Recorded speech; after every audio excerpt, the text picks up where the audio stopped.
بعد أن نجا من اختبارات عديدة، لم يعد سونغ جين مجرد صياد ضعيف، بل أصبح وحشا لا يمكن إيقافه. فماذا سوف يفعل ضد الأعداء الذين لم يحسبوا له حسابا؟ هذا ما سوف نعرفه في حلقة اليوم. في الحلقة اللي فاتت من حكاية جين شفنا قتال جين ضد ملك النمل وقدر يهزمه بواحد من جنوده، وكمان عرفنا ان الصياد من بيونغ قد قتل. في اليوم الثاني بنشوف كاميرات كتير، وبنشوف ان الكاميرات دي متوجهة ناحية بطلنا جين، وبنعرف ان الناس كلها بتتكلم على جين، وفي اللي بيحبه وفي اللي بيكرهه لان لو كان راح من الاول ما كانش الصياد من بيونغ هيتم قتله. وبنعرف ان جين بيحضر على الصياد من بيونغ وبيكون واقف ومش مبالي باللي بيحصل، وبنشوف اهل من بيونغ وبيكونوا بيعيطوا عليه، وجين بيبص لهم بكل برود وبيمشي. وهو ماشي بيقابل بايك بيقول ان هو ما كانش مؤمن ان في بطل واحد يقدر يخلص غارة لوحده، ولكن بعد اللي حصل هو صدق ان يوجد بطل واحد قادر على فعل كل شيء، وبيقول له ارفع راسك انت اللي انهيت كل شيء، وبيشكره وبيكون بيعيط. وجون هو ماشي بيلاحظ الصيادة تشاي، وتشاي بتبص له ولكن بتتحرج، وجين بيستغرب من تصرفاتها. وبنعرف ان في كمية كبيرة شاركت في جزيرة جيجو، ولكن الخسائر كانت اقل من المرات اللي فاتت بسبب الصياد سونغ جين وبتنقلنا الاحداث عند الصياد غو جين. وغو بيقول له انت قلت انك عاوز تعمل نقابة وانك مش محتاج تصريح، بس كل اللي عليك تواصل مع جمعية الصيادين. جين بيكون سعيد لانه هيعمل نقابة وهيقدر ياخد كل المميزات اللي عاوزها. الرئيس غو بيصر له عمل حاجز على جزيرة جيجو. جين بيستغرب. غو بيقول له انه كل ما بيروح صيادين من الرتبة A او B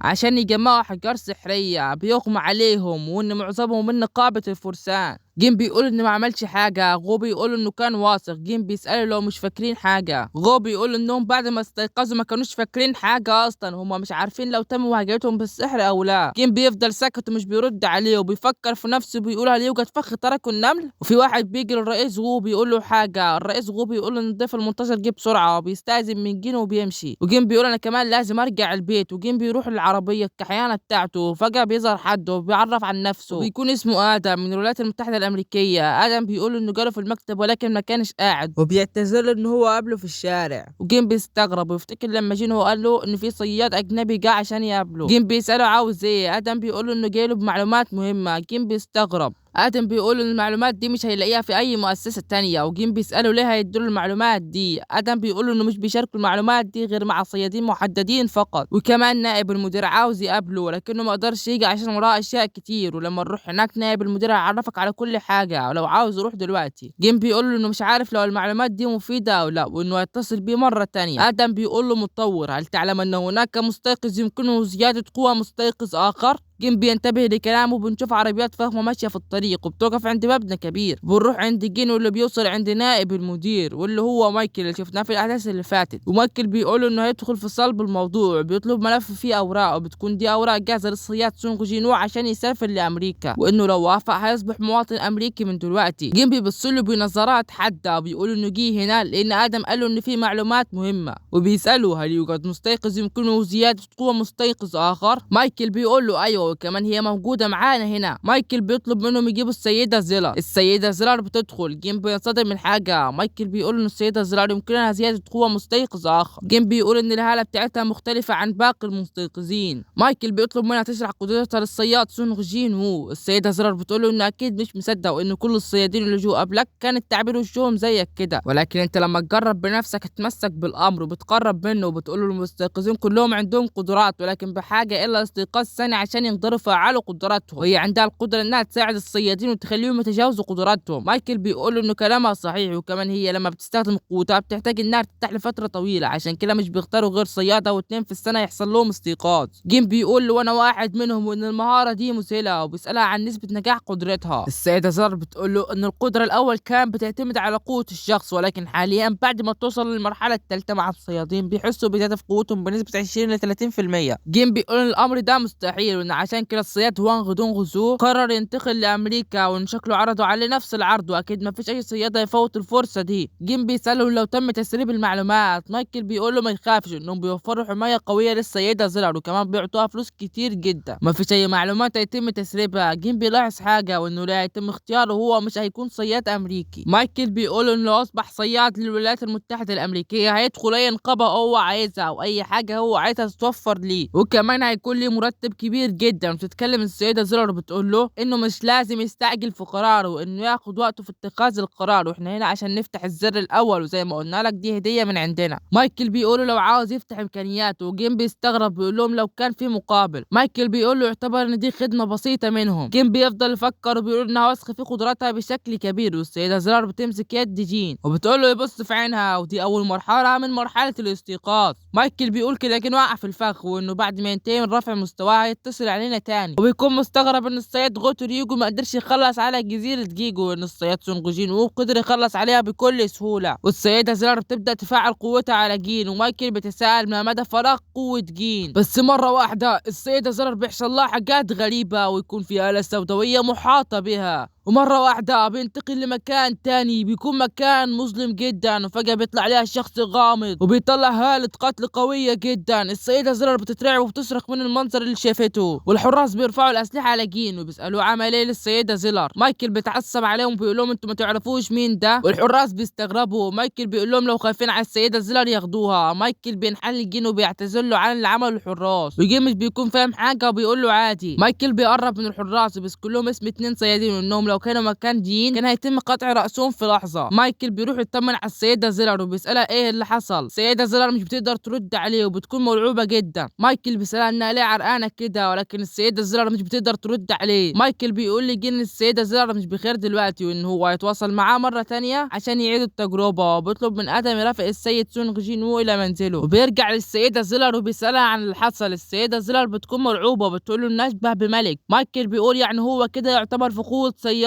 وطني. السيدة زيلر بتقول انها مش متأكدة لانها اول مرة تشوف شخص بالقوة دي، وهي كانت بتحاول تنظر ليه ولكن في شخص هو اللي قدر ينظر ليها. وبنروح لجينو اللي بيكون ماشي وبنشوف ان في ظل كبير جدا وراه. بنروح عند الرئيس غو بيكون متضايق ان الصياد مين بيونغ قد قتل، وبيقول ولكنه صياد متقاعد وما كناش مستفيدين منه بحاجة وما ينفعش نتم عليه باسم صياد اصلا، وكمان احنا قدرنا نخلص الجزيرة المرة دي بخسائر اقل من المرات اللي فاتت. فجأة بيجي اتصال الرئيس غو، حد بيبلغه ان في بوابة من الرتبة بي قد ظهرت. غو بيقول ان اي فرقة هجوم اكيد تقدر تتعامل مع الوضع، وانه بلغ اي نقابة وتهتم بالموضوع. وبيقول له على مكان البوابة. غو بينصدم لانها قريبة من نقابة الصياد سونغ جين وو. وبنروح لجينو اللي بيكون راكب العربية وبيقول ما الذي ارعب السيدة زيلر مني، انها كانت خائفة بشكل كبير. كين بيكون متضايق بسبب الزحمة الموجودة دي، وبيجي له اتصال وبيرد عليه وبيطلع الرئيس غو. غو بيقول انه في بوابة ظهرت من الرتبة بي وانها قريبة منه. كين بيعرف ان الزحمة دي بسبب البوابة اللي ظهرت. غو بيقول له انه يقدر يهتم بالبوابة دي. جيم بيستغرب بيقول له بدون اي تصريح. غو بيضحك وبيقول له من فين هتاخد الترخيص. جيم بيقول له من منظمة الصيادين. غو بيقول له من اكون. جيم بيضحك وبيقول له رئيس المنظمة. غو بيقول له ما يقلقش من حاجة وان كل حاجة تحت السيطرة. وبنشوف البوابة اللي من الرتبة بي وبيكون في ناس كتير موجودة، وكمان في صحفيين بيصوروا، وفي واحدة بتقول من انت لا يمكنك الدخول الى هذه البوابة، وبتستغرب لانه الصياد سونغ جين وو. والكل بينصدم لان الصياد سونغ جين وو بنفسه موجود هنا. البت بتثبت على قرارها وبتقول له مش هينفع يدخل البوابة بدون ترخيص. جيم بيستغرب لان مش الكلام ده اللي قاله له الرئيس غو. جيم بيتصل على الرئيس غو وبيطلب من الصيادة تكلمه. الصيادة بتقول له مين. جيم بيقول لها الشخص لا يمكنك تجاهله. والبت اول ما بتسمع صوت الرئيس غو بتترعب وبتقول له انها تنفذ كل طلباته. جيم بيسألها لو ينفع يدخل، مش بيستنى رد البت وبيدخل، والبت بتعصب وبتدعي عليه. وجيم بعد ما بيدخل البوابة الناس بتنصدم لان البوابة اصبحت بوابة حمراء. وبنروح لجينو اللي بيكون داخل البوابة وعرف انها بوابة حمراء لان المخرج اتقفل. ساعتها جيم بيفتكر كلامه مع امه وعرفها ان اصبح صياد من الرتبة اس. امه بتقوله انه مش باليد حيلة وانه لازم ينقذ ارواح الناس زي ابوه اللي كان اطفائي. وجيم بيقول انه ما كانش متوقع رد امه وانه مش لازم يفكر في الكلام ده. وفجأة بنشوف وحوش خارجة من كل مكان. جيم بيستدعي جيش الزرار الخاصة بيه بيقول هخلص البوابة دي في يوم واحد بس. وبنشوف الصحراء بيهجموا على الوحوش. جيم بيقول يولد الصياد ليصطاد. وبنشوف ان في شوية ظلال خرجت من ورا جيم بسرعة جديدة. وبتنقلنا الاحداث عند الصيادة تشاي بتكون بتتأمل وبيكون معاها صياد من الرتبة اس بيدربها. وبنرجع للمعركة بنشوف اغرس وحديد شغالين يقتلوا في الوحوش، وجيم بيقول يمكن يتغير الواقع في لحظة. وبنروح لبايكا وتشانغ وبيبقوا مفعلين قوتهم. بنرجع لجين وبيقول لا يمكن للصيادين الاقوياء ان يخفضوا من حذرهم. ونشوف ان تاسكو وتانكا عاملين شغل عالي. وبنروح عند رئيس نقابة الحاسدون وجيم بيكمل كلامه وبيقول حتى لو قام بمئات من الصيد لم ينتهي الصيد ابدا. وبنرجع وبنرجع لجين وبيكون استدعى بيرو بيقتل في الوحوش بكل سهولة، وبنروح لأم جين وأخته بيكونوا بيتسوقوا، وبنرجع لجين وبنشوف إن الظلال مخلصة على كل الوحوش ومنحنية لجين وفاتحة عليه طريق عشان يمشي فيه. جين بيطلع هالة قوية جدا وبيقول الهدف التالي، وبتنقلنا الأحداث عند شخص مرعوب جدا، وبنعرف إن الشخص ده هو جيمس، وبيظهر الشخص اللي قدامه من أنت. الشخص اللي قدامه بيقول له ألم كنت تخبئ الدليل طوال هذا الوقت الشاذية المضيئة؟ والشخص ده أحد الملوك التسعة واسمه بلاك هان، وبنشوف إنه هو مرة واحدة استغرب من حاجة، وبتكون الحاجة ديت إن في شخص غريب جدا طلع من البوابة اللي وراه. فساعتها بيقول بلاك هان إيه اللي جابك هنا؟ اللي طلع من البوابة وقال له جاي أعطيك معلومات عن المكان بالكامل. فساعتها بيرد عليه بلاك هان وبيقول له إن دي أرض صغيرة جدا، إيه اللي جابك هنا؟ وأنت مش قررت إنك تروح هناك؟ وبيقول له إن الحكام خلاص هيطلقوا الحكم على الجانب الجنوبي من الأرض، وبيسأله هو مش هيروح هناك. فساعتها بيقول له بلاك هان ملك الظلال هل هيكون موجود؟ وبيقول له الموضوع مش هيبقى مهم لو انجز المصمم العقد بتاعه. وبعدها بيقول له انه في اخبار مثيره للاهتمام، وبيقول له يبدو ان هناك قطعه شاذيه مضيئه على الارض. فساعتها بيبتسم بلاك هان وبيقول له انه مش مصدق ان هو قال حاجه زي دي. الشخص بيساله هو هيعمل ايه مع رين. بلاك هان بيقول له انت مستعد انك تسمع خطتي؟ وبيقول له ان هو ناوي يتخلص منهم وان من المستحيل ان هو يقدر يخترق الشاذيه، وبيكون مستغرب هو ليه اصلا ساب دليل وراه. وفجاه بيظهر شخص كمان وبيكون عمال يقرب منهم، بيقول سوف تقطعان مرة أخرى. وبنشوف إن الشخص ده بيكون لابس قناع وبيكون مطلع هالة قوية جدا من جسمه، وبتبدأ عينه تلمع بطاقة قوية جدا، وبيبص لهم بنظرات حادة وهو باين على ملامحه الغضب. بيبدأ يقول الأرض الصغيرة في الشرق الأوسط تقصدون كوريا؟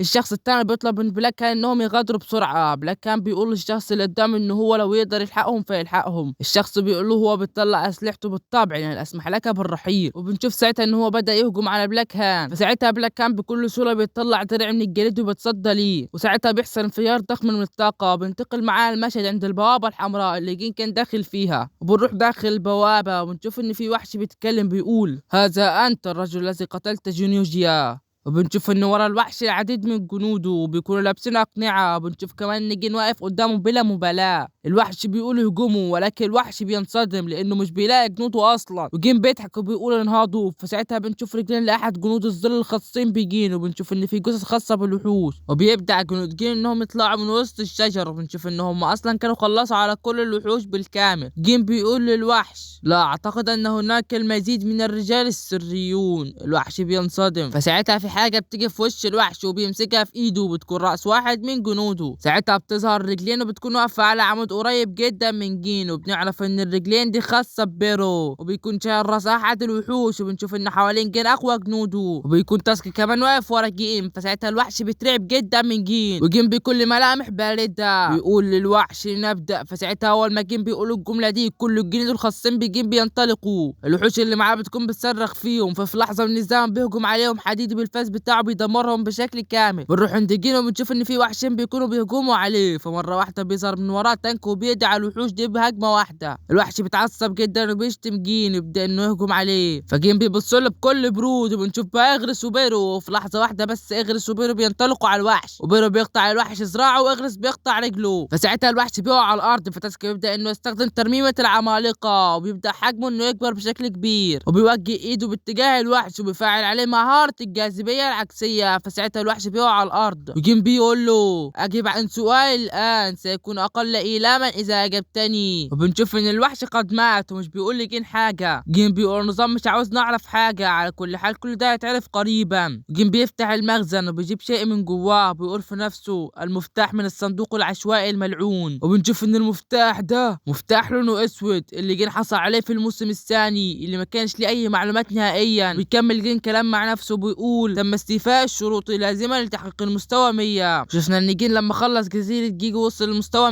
100، وبنعرف بقى ان جات له رسالة بعد ما وصل للمستوى 100 وبيكون فيها بعض المعلومات عن المفتاح ده. جين بيكون ماسك المفتاح، وبنعرف بقى اسم المفتاح ده وبيكون اسمه معبد الكاريسيون. والمعبد ده هو المعبد اللي كان دخله في الموسم الاول وكان على وشك الموت فيه، وساعتها اكتسب النظام. وبتكون الصعوبة بتاعت الزنزانة غير معروفة، وبيكون المفتاح ده بيدخل جين لمعبد الكاريسيون. وبيكون جين لسه لحد الان ما يقدرش انه يخش البوابة علشان الموقع المحدد اللي جين لسه ما ظهرش، وهيظهر بعد 417 ساعة. فساعتها جين اول ما بيقرأ الاسم بتاع المفتاح بيقول في نفسه مفتاح معبد الكاريسيوم، لا استطيع ان انسى هذا المكان، معبد الكالسيوم، زنزانة مزدوجة. النظام يتدخل مرة أخرى إلى المكان الذي بدأ فيه كل شيء، لكنه مختلف عن ذلك الحين. وساعتها بقى بتظهر قدامنا صورة الجيل الحالي وصورة الجيل القديم، وبنشوف الفرق المرعب جدا اللي ما بينهم. جيم بيكمل كلام مع نفسه بيقول إذا تم تسوية الوضع من البداية وإذا كان ينتظر وصولي. وبندخل البوابة وبنروح عند الباب اللعين اللي احنا كنا شفناه قبل كده في الموسم الأول، واللي بفتحه بدأ كل شيء، وبيبدأ الباب إن هو يتفتح وبنشوف التماثيل اللعينة. وبنروح عند زعيم الغرفة، وساعتها بيكمل جين كلامه وبيقول سأتي إليك. فساعتها بنشوف إن الزعيم اللعين بيكون بيبتسم بابتسامته المرعبة كأنه سامع جين. وبعدها بقى بينتقل معانا المشهد عند جين هو، بنشوف إن هو موجود في المكتب وبيكون شغال وبيكون متضايق جدا من بعض الناس علشان عملوا شكاوى عليه. وبعدها بقى بيخلص شغله، بنعرف بقى إن هو بيخلص بعض المشاكل اللي كانت بتعيق جين. فساعتها مرة واحدة بيظهر وراه جين وبيقول له أنت بتعمل بشكل جيد. فساعتها بيترعب جين هو وبيسلم على جين وبيكون مستغرب علشان جين اختفى ورجع مرة واحدة. فساعتها جين بيدوله شنطة مليئة بالكريستالات السحرية وبيقول له إن هو جاب ده من البوابة، وإن هو قال إنه محتاج فلوس موظفين وكمان عشان ينشئ النقابة. فساعتها جين هو بيتفاجأ جدا علشان الكريستالات دي من أغلى أنواع الكريستالات، وبيسأل جين لو هو دخل بوابة من فئة عالية. وبعدها بيقول إن هو رائع جدا وهو بكده مش هيقلق على راتب الموظفين. فساعتها بيستغرب جدا جين هو بيقول له لو مش فاكر الأعضاء اللي محتاجين زعيم ليهم. فساعتها بيبدأ يفتكر جين وبيقول له أنت قصدك ساعة لما أنت قلت إن إحنا محتاجين ل3 أعضاء في النقابة؟ هو ما عندوش مشكلة في عدد الأعضاء، بس أهم حاجة إنهم يكونوا شاطرين في الشغل بتاعهم. وبعدها بيسأل جين هو لو في أي حاجة ثانية، فبيرد عليه جين وبيقول إنه في مشكلة كبيرة جدا ومحتاجين ليها حل عاجل. فساعتها جين بيستغرب بيسأله إيه المشكلة. جين بيسأله لو هو سمى النقابة. فساعتها جين بيتفاجأ ومش بيرد عليه، فجين بيصرخ عليه وبيقول له إنه ده موضوع مهم جدا، وجين بيخترع شوية أسماء عبيطة. فساعتها بيرد عليه جين وبيقول له ماذا عن نقابة سلوبول. فساعتها بيتصدم جدا جين وبيقول له جين هو مجرد اسم للنقابة. فبيكون جين مستغرب من الاسم العبيط ده. وفجأة حد بيخبط عليهم الباب، فبيتساءل جين هو مين اللي بيخبط وبيروح يفتح الباب. فبيقول الشخص اللي خبط لو ده المكتب بتاع سونغ جين فجين بيقول له ايوه، بس مرة واحدة بيترعب جدا من الشخص اللي هو شايفه. وجين كمان بيتفاجأ وبتكون الصيادة تشاي هاي ان. فساعتها بيسألها جين هي بتعمل ايه هنا. تشاي بتقول له انها عايزة تنضم للنقابة الخاصة بجين. بنشوف ان جين وتشاي قاعدين مع بعض وبيكون جين بيسألها هي هنا ليه وعرفت المكان منين. فساعتها بترد عليه تشاي وبتقول له ان هي قالت لها فعلا وان هي عاوزة تنضم للنقابة بتاعته. فبيكون جين مستغرب جدا وبيقول في نفسه ماذا يحصل هنا. وبيسأل تشاي لو الرئيس قال لها تعمل كده او هي طردت النقابة بتاعتها. بترد عليه تشاي بتقول له لا. فبيسألها جين وهو مستغرب طب انت ليه عاوزة تنضم لنقابة سلوبول. فساعتها تشين بتنصدم من الاسم وبتسأل له هو ده اسم النقابة. فبيسألها جين لو الاسم مش حلو. فساعتها بيصرخ عليه جين وبيقول له اخي هل قررت الاسم بالفعل الا تريد ان تاخذ رأيي. فبيستغرب جين وبيقول له انت مش المفروض وافقت عشان انت ما قلتش حاجة. فجين بيبص للصيادة تشاي وبيقول في نفسه نبضات القلب، التنفس، العيون تحاول ان تتظاهر بالهدوء لكنها لا تستطيع. لماذا تحاول جاهدا الانضمام لنقابتنا. وبنشوف ان الصيادة تشاي بتكون محرجة. فساعتها بيبدأ يقول لها جين اعلم انك ايتها الصيادة تشاي لم تستيقظي سوى من 2 سنين. انا متأكد انه لا يزال لديك عقد مع الصيادين. وبتقول ان هي معاها فلوس كفاية انها تدفع العقوبة. فساعتها جين بيقول في نفسه هي جاية وهي عليها ضرايب. وبنعرف انها كانت حاسة بالخوف جدا وكانت فاكرة بعد ما بيرو ضربها انها خلاص ماتت. وبعدها بقى بيرجع معانا الزمن شوية كده اللحظة اللي كانت فايت فيها الصيادة تشاي من بعد جزيرة جيجو. بنشوف ان ساعتها كان الرئيس غو جنبها. فساعتها بتقوم الصيادة تشاي بسرعة وبيسألها الرئيس غو لو هي بخير. بترد على الصيادة تشاي وبتقول له هو بيقصد ايه. فبيرد عليها الرئيس غو بيقول لها ان المروحية لسه هابطة في منظمة الصيادين وان هم كانوا خلاص كمان شوية هينقلوا الصيادين كلهم للمستشفى. ساعتها تشاي بتحاول تفتكر اللي حصل ومرة واحدة بتفتكر حاجة وبتسأل الرئيس غو لو كان سونغ جين هناك. فساعتها بيهز لها الرئيس غو دماغه. فبتقول تشاي في نفسها ان هي زي ما كانت متوقعة وان ده ما كانش حلو وان هي كانت خلاص قربت ان هي تموت المرة دي. وبتتساءل لو حصل لها موقف تاني هتعمل ايه وهتكون في مش قادرة ان هي تهرب من الموت فهتعمل ايه ساعتها. بنرجع مرة تانية بقى للوقت الحاضر وبتكون تشاي بتفكر في نفسها وبتقول ان هي مش هتقدر ان هي تقول له الحقيقة وهي ازاي اصلا تقول ان هي عاوز تفضل جنبه لاخر حياتها. وبتكون محرجة جدا من كتر الاحراج ده والشعب بيقلب احمر. فبيكون جين بص عليها ومستغرب جدا وبتسأل لو في حاجة هي مش عارفة تقولها. جين بتسأل كمان هي ليه مش عارفة ان هي تجابه. وكمان واضح جدا من وشها الاحمر ده ان هي بتخفي حاجة وان هو مش عارف هي بتفكر في ايه. جين بيقول له تشاي هل لديك اجابة. فساعتها تشاي بترد على جين وبتقول له ان هي بتظن انها تبقى مرتاحة معاهم. ساعتها جين بينصدم جدا من كلامها. فبيجي له جين وبيسأل لو هو مش مرتاح لوجودها. جين بيفكر مع نفسه بيقول له السيدة تشاي بتبلغ من العمر 22 سنة او 23 سنة وان هي اكيد حاسة بضغط كبير جدا بسبب ان هي صيادة من الرتبة بس، وان هي اكيد اتفاجئت بشكل كبير جدا في جزيره جيجو. جين بيقول في نفسه انا اسف لسماع ذلك، وبيقول لتشاي في الواقع لدينا اختبار اشتراك في النقابه. فساعتها بيقول جين ما فيش اي حاجه من الكلام ده. فساعتها جين بيقول شويه كلام بيحاول يغطي على الكلام اللي قاله جين، هو بيقول له روح اشتري حلويات، وجين هو بيوافق. تشاي بتقول لجين ايه الاختبار. فساعتها جين بيستغرب جدا وبيقول في نفسه هل هي جدة منها فضولية، وبيقول لتشاي عليك ان تهزمي واحد من ظلالي. فساعتها تشاي بتقول له لو هو مستخف بيها جدا، بتسأله وهو شايفها ضعيفة، وبتسأله اي ظل هيقاتل. فبيرد عليها جين بتحكي شريرة بيقول لا اقوى ظلالي، وتشاي بتوافق. وبنشوف ان تشاي كانت لسه تفتح الباب علشان يتحركوا. فساعتها بينادي عليها جين وبيقول لها ان هم مش محتاجين يروحوا من الطريق ده. فساعتها تشاي بتستغرب وبيقرب منها وبيقول لها ان هو عنده طريقة اسرع، وبيطلب منها ان هي تقرب منه. فبتكون تشاي مش فاهمة حاجة ومحرجة جدا. فساعتها جين بيبدأ يقول تبادل.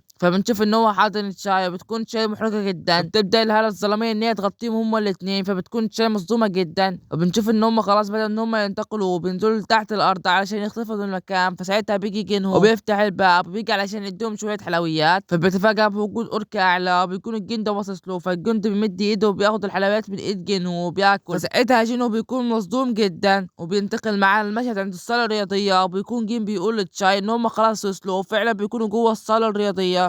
ولحد هنا تخلص حكايتنا. واحب اعتذر لكم يا اصحابي لان كنت موعدكم فيديو ساعة، ولكن للاسف جات الاختبارات الشهرية ومحتاج مذاكرة ومحتاج دعواتكم. وان شاء الله بعد ما تخلص الامتحانات هعمل لكم فيديو ساعة باذن الله. وانا اصلا التسجيل ده كان من الفيديو الساعة ولكن ما كملتوش. فما تنسوا اللايك والاشتراك في القناة، وسلام.